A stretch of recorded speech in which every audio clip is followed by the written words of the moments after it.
ada seorang ulama ahli ibadah yang bernama Bilqis.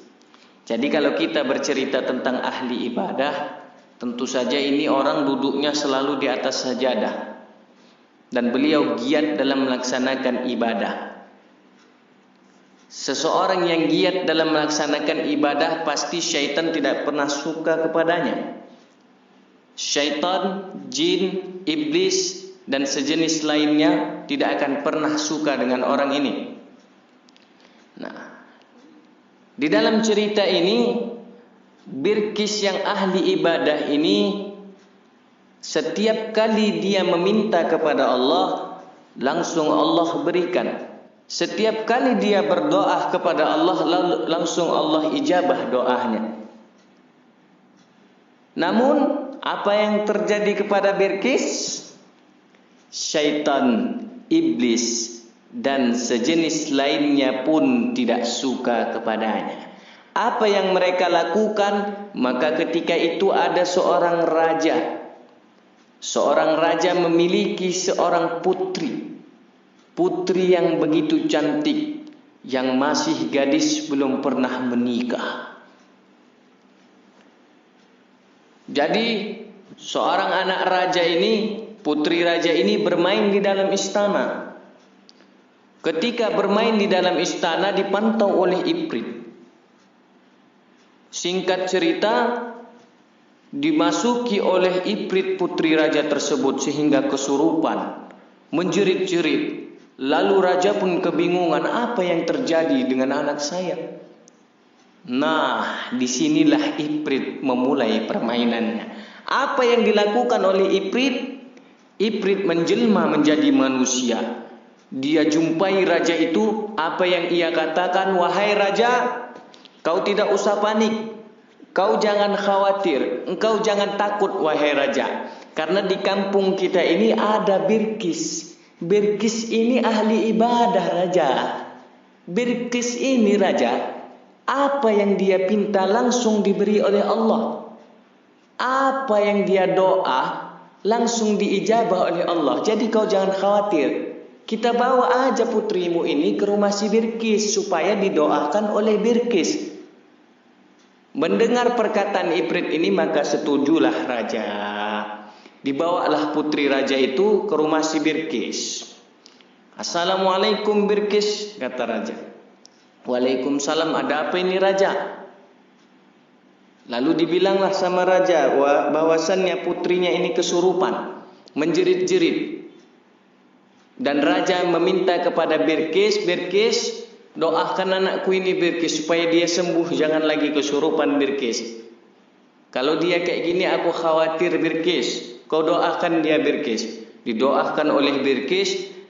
Karena Bilqis ini adalah seorang ahli ibadah.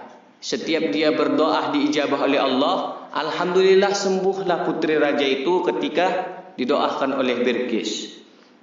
Berterima kasihlah raja kepada Bilqis. Maka setelah itu dibawalah pulang kembali ke istana.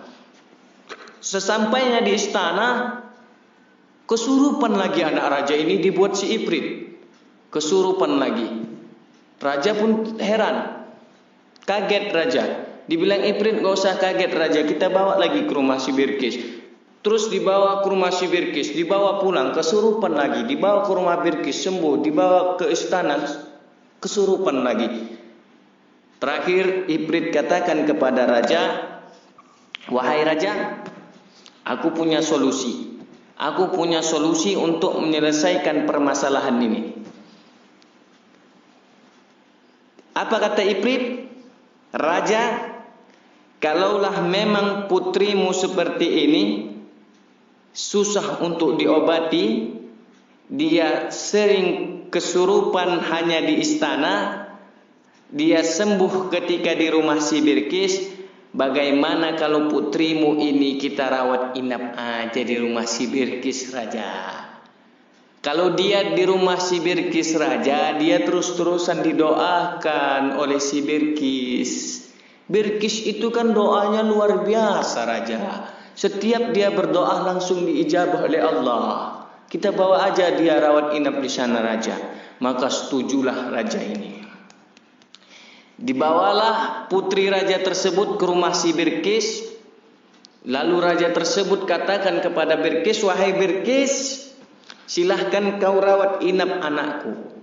Saudara-saudaraku yang dimuliakan oleh Allah Subhanahu wa taala, kalaulah sudah perintah dari raja, maka kita sebagai rakyat biasa berat untuk menolaknya.